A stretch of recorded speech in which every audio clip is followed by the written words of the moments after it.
Hello, everyone. Rukhsi from Creatifecundity is here, and I am excited to welcome back Mr. Joseph Joe Kerner. Mr. Joseph Kerner is the senior partner at Ikigai Leadership and Communication.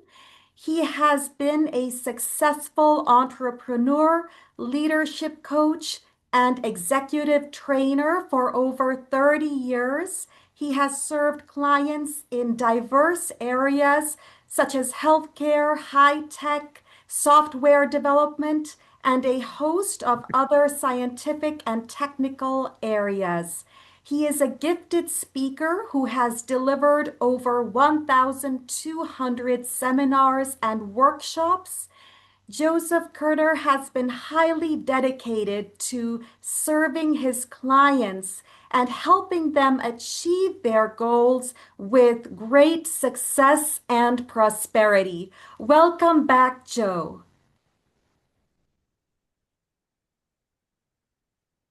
Hi, good to be here. Thank you for having me again. I would like to thank Ajit Baroy as he had watched our first interview on your concept of Ikigai leadership and communication and shared a question on how leaders can balance integrity and technology in our current society. And that led to our follow-up interview today. Joe, in our current society, we are seeing and hearing about leaders and chief executive officers who have a great deal of power and money. And these individuals have succumbed to anti-integrity acts such as the abuse and exploitation of minors, cheating on a spouse publicly and privately, falling into promiscuity and procreation outside of exclusive monogamy, and violating on exclusive monogamy as a whole. Why, in your opinion, have these high profile individuals committed such anti integrity acts? Okay, this is a very broad subject that we could spend days on it, so I'll try to hit just the highlights of this. First of all, I think that this is systemic in society in general, that integrity has gone down over the decades, at least certainly since I've been alive. That's point number one. Point number two, I would say the majority of CEOs in general in business are good people. They do have a certain fair degree of integrity. They can certainly make mistakes. They could be caught in dilemmas where if they don't do things, they could possibly lose their business or be let go. And sometimes they might have to make a compromise that they ordinarily wouldn't do. But I think the majority of CEOs and executives are good people. The problem is that the bulk of the lower integrity executives, unfortunately, carry an undue amount of influence in the business world. Let me give an example. Larry Fink, who is the CEO of BlackRock. BlackRock has over $10 trillion in its asset portfolio, meaning it controls and manages over $10 trillion worth of assets. Doesn't mean they own $10 trillion, doesn't mean they have $10 trillion in the bank, but they have management control over that much. How does this work? Well, in the large corporate world, you don't need to own a majority of the stock to have control. In most corporations, large corporations, if you have even 10% of the stock, you can exercise control of that corporation. And BlackRock, along with two or three other very, very large asset management companies like State Street, JP Morgan Chase, and Vanguard, they combined control anywhere from 10 to 30% of the stock of the largest corporations in the world, which means they can dictate policy, they can dictate the directions that these corporations go, they can dictate products, product quality, they can dictate marketing, they can dictate even such things as censorship and propaganda and disinformation and misinformation if they choose to do so. Well, these corporations like BlackRock, State Street, JP Morgan Chase, and Vanguard do operate as a bit of a cartel along with some key global oligarchs in the world, like Bill Gates, like the Rockefeller Foundation, like the Rothschild Foundation, the Warburg banking family, the Wallenberg family, about a dozen or so key families in the world. They operate almost as a cartel, not necessarily evil necessarily, but a cartel in the sense that they work toward common goals. They work together in sort of an alliance, almost a partnership in order to accomplish certain goals. And some of the agendas that they have all agreed to uh, um, support are things like the climate agenda. Um, they very much support censorship. They support the vaccine industry, the pharmaceutical industry. In fact, the Rockefeller Foundation controls the pharmaceutical industry. You may or may not know that the entire pharmaceutical industry was an invention of the original Rockefeller, John D. Rockefeller, back in the early 1900s. And to this day, the Rockefeller Foundation still exercises control over that entire industry. So, this group of individuals, families, and corporations, even though we're not talking about a lot of people as a percentage of the population, they control a very significant percentage of business in the world. And so the apparency is that they operate kind of above the law. They operate almost as a government within themselves. They certainly have corrupted to some degree governments, especially in the Western world, the United States, Canada, United Kingdom, Europe. Many, many politicians in these countries are given millions of dollars by these corporations in order to push their agendas. Um, and so the integrity is a problem more at the very, very top of this pyramid. And what happens then is because these top executives control so much of the companies they manage, they can enforce the agendas that they have decided are in their best interests. And they can force their vice presidents and their lower level managers to either play ball or leave the company. And some people have chosen to leave. Others have decided to play ball because they need the job, they need the money. Perhaps they have a family, perhaps they have already created a lifestyle for their families that they just aren't ready to give up and go downscale, which is certainly understandable.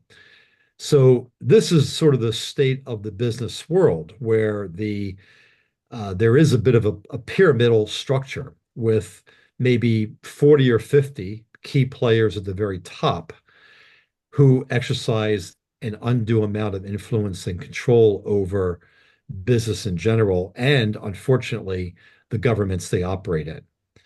Now, as far as the overall state of integrity when it comes to, sexual escapades and things like that. Truthfully, I don't think it's anything new.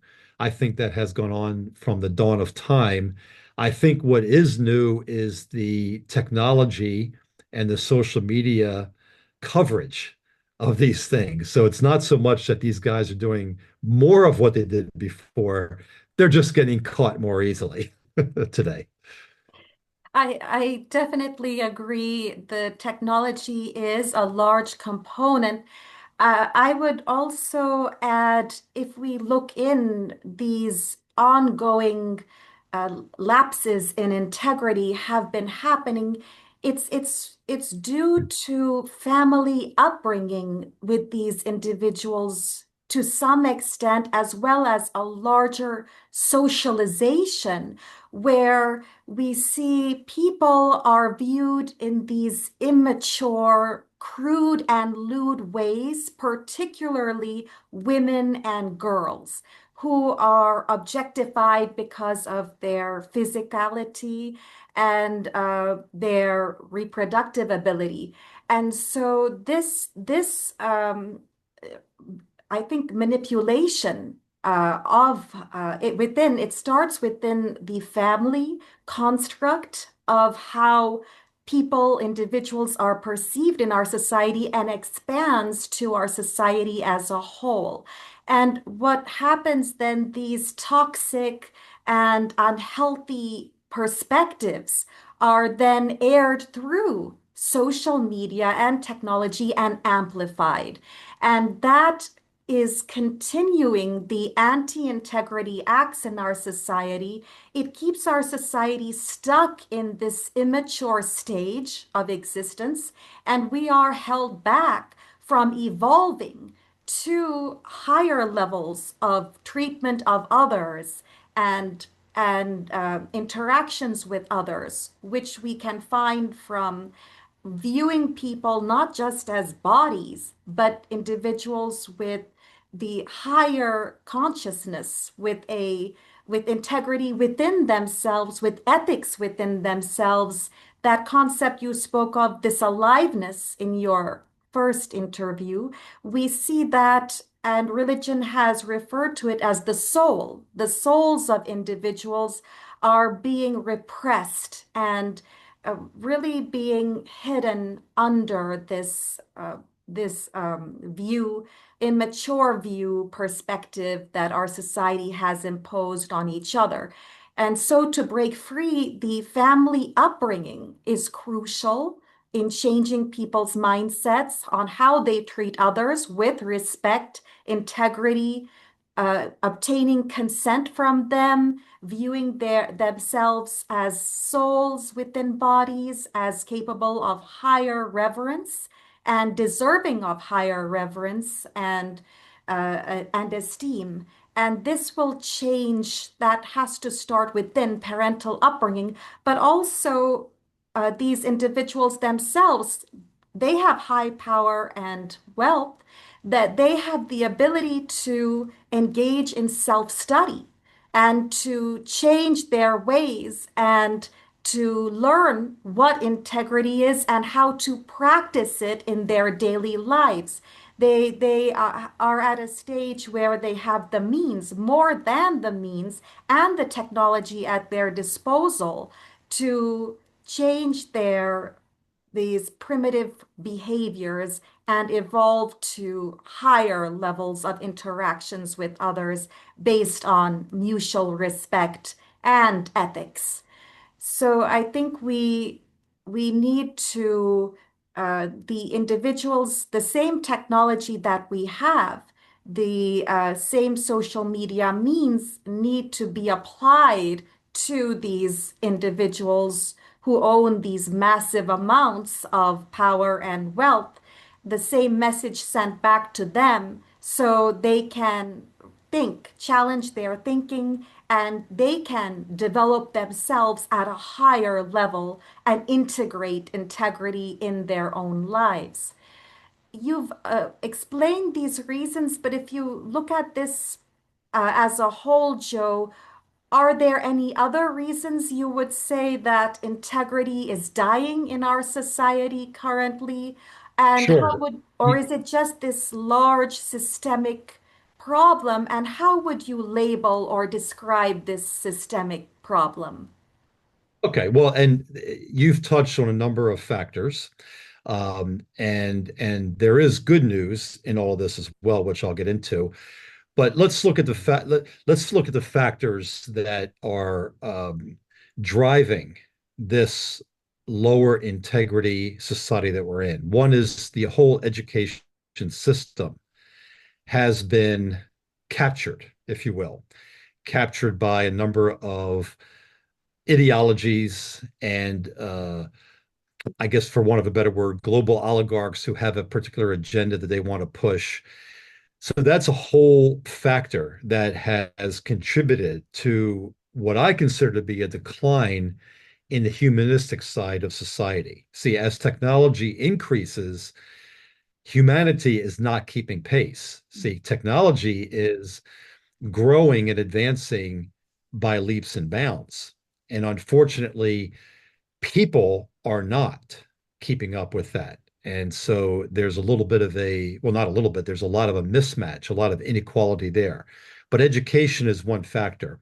You touched on religion. Well, spirituality is, I don't want to say going out of style, but it certainly is not as looked upon as important as it used to be. Fewer and fewer people consider spirituality to be a dominant part of their lives. And when I say spirituality, I am not talking about religion. Religion and spirituality, in my mind, are very separate topics.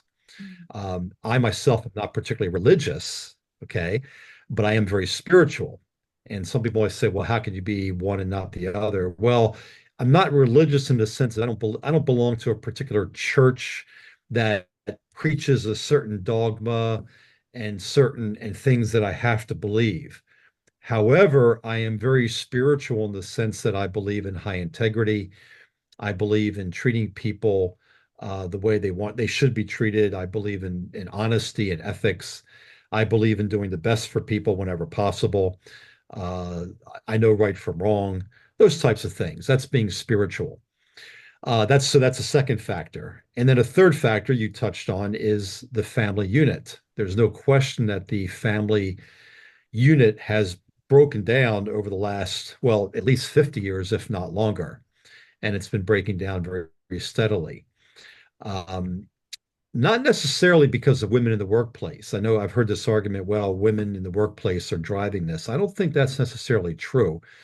I think that there are other factors in play there, um, which we really don't have time to get into now.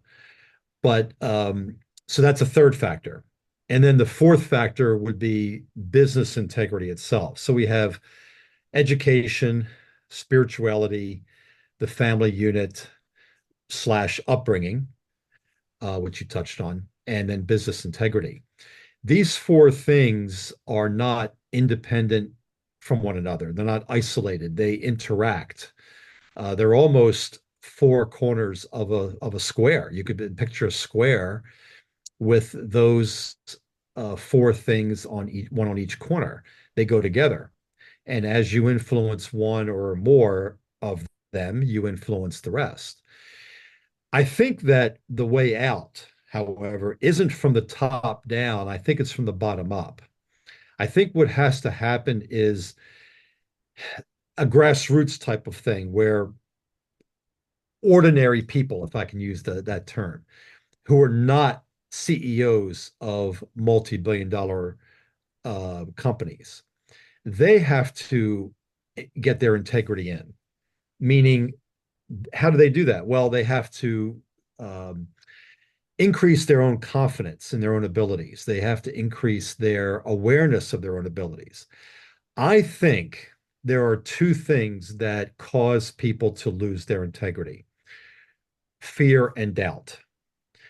Fear of consequences of not playing ball, fear of failure, fear of the future, fear of the unknown, fear of, oh my God, what if I do something wrong? All these different fears come into play, and it causes people to do things they know they shouldn't do, but they feel like they have no choice.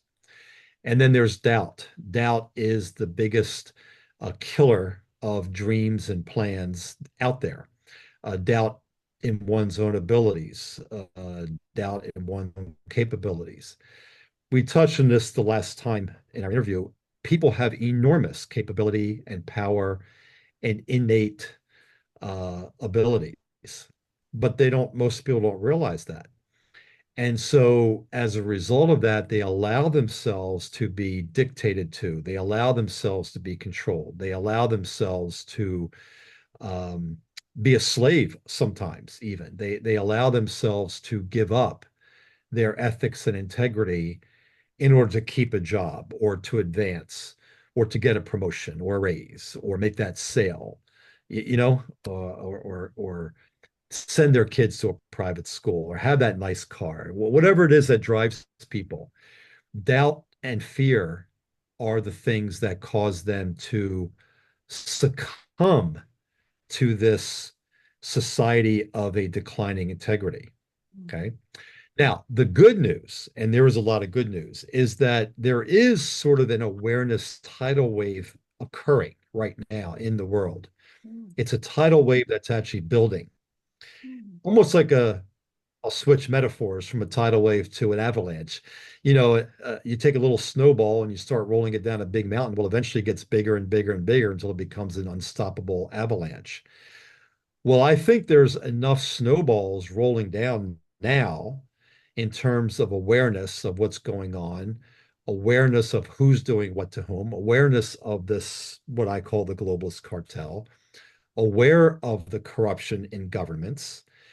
There's so much of that awareness and enlightenment occurring that there's an avalanche building of resistance, of pushback. And just in the last year, I have seen some remarkable turnarounds in business as well as in government. Anytime there's a revolution, and I don't mean necessarily a physical war with guns and bombs and killing, I'm talking about any sort of a cultural or religious or technological revolution. Anytime you have a revolution, there's a period of uncertainty, of confusions, of upsets, conflicts, of things kind of erupting. Okay. And we're in one of those periods now where social media just blows up with millions of people expressing their opinions and extremes on all sides and whatever. On one level, that's a good sign because as people become more enlightened, as they become more aware, they start to question things. And the confusions that are popping up, the outrages that we're seeing, the corruption that is coming to light, these are actually positive things, even though they may appear to be horrible and outrageous and unacceptable. It's good that they're coming out. So the trick is to continue getting the truth out to more and more people. And then eventually, who knows how long it takes, a few more years, 10 years, maybe 20 more years, who knows? Eventually, things will die off and a period of order and higher integrity will ensue. So I think that the people who are most in power in the world, their families have been in power for quite a long time. mhm, So again, I don't think this is anything new. What is new is they're being exposed. That's what's now new. For the first time in history, these deep-rooted agendas, these deep-seated controls that older families have on the world are now coming to light, and more people are pushing back. And I have seen in the last year, maybe two, some very positive turnarounds occurring because of this exposure. And so the trick is to continue pouring the light of truth onto things and to continue to educate people and make the individual people stronger and stronger and stronger. That's the way out of this. You and I and a million other people, we can't just wave a magic wand and expect corruption to end or integrity to suddenly take hold overnight and dominate the business world. That's not going to happen. mhm, We arrived at the state that we're in today. Look at the world today, whatever you see in the world today and in society. It took a few hundred years to get here. Okay. mhm, It's not going to take a year to undo it all. It's going to take a few decades to undo what has taken a few hundred years to arrive at. So, there is a lot of good news, and I think that if we can somehow get people more and more people over their doubts and their fears, that, in my opinion, is the greatest thing that can happen on this planet. Is individual by individual raising them past their own doubts and fears, getting them to recognize and realize their true potentials and strengthening those potentials and realizing their true power and exercising that power and understanding that, hey, every individual opinion can make a difference. Every one person's opinion can have an enormous effect on society if people will just simply speak up. So I know I'm throwing a lot of generalities out, but in truth, we really can't get into too much detail in a 30-minute conversation. But this is kind of how I see things right now. This is sort of my state of the world address. Mhm. I'm sure that everyone will find some solace in hearing you and consolation that there is a silver lining, that there is recognition of the issue, and people actually are recognizing it and stepping towards changing it.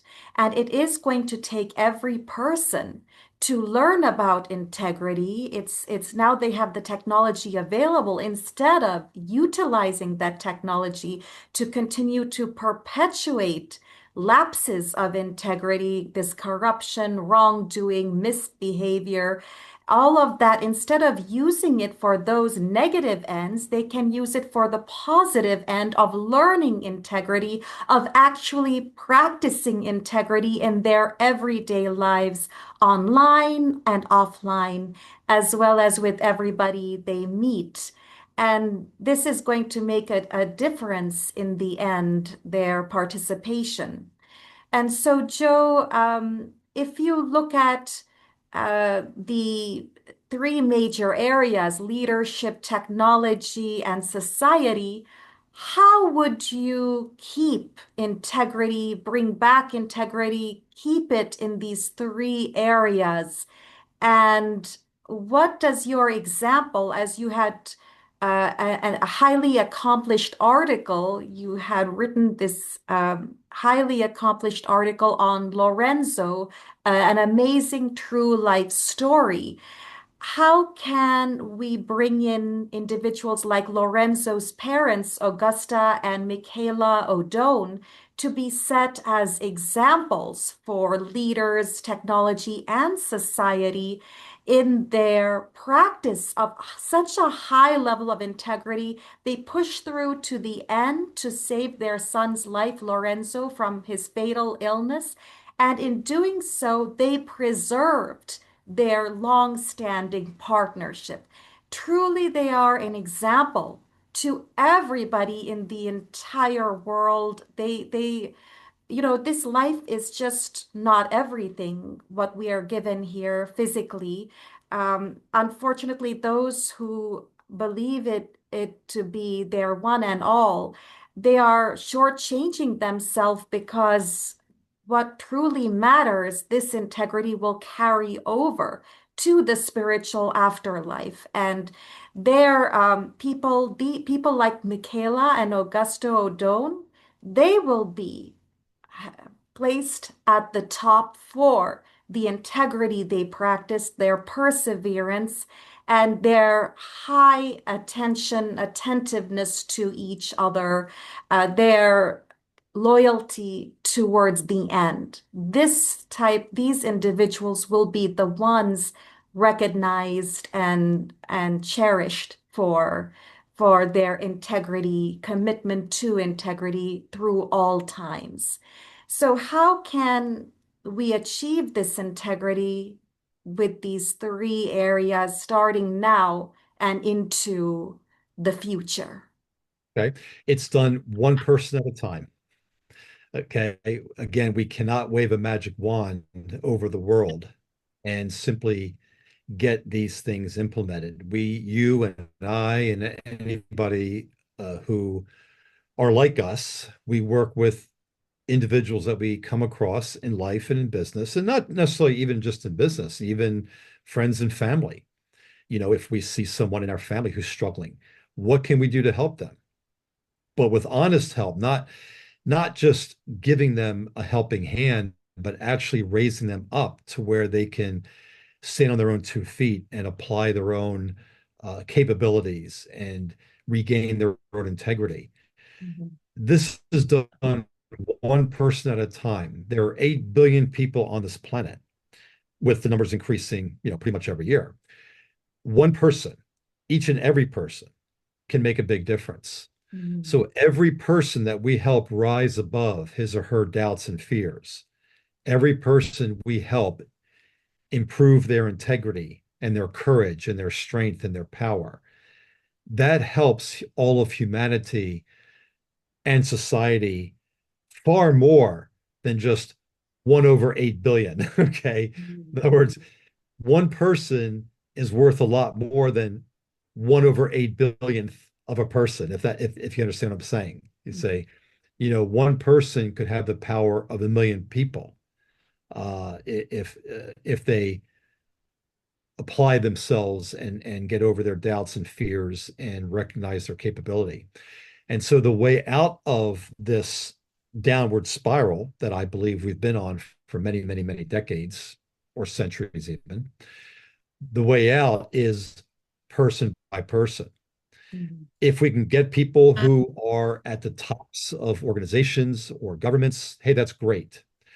But truthfully, in my opinion, I think some of them are too far gone and are not worth the time and effort. They simply will not get better. Mhm. Either they're too psychotic or they're too corrupt, Mhm. or they are simply unwilling to give up the Mhm. lifestyle they have Mhm. by virtue of, their wealth or whatever.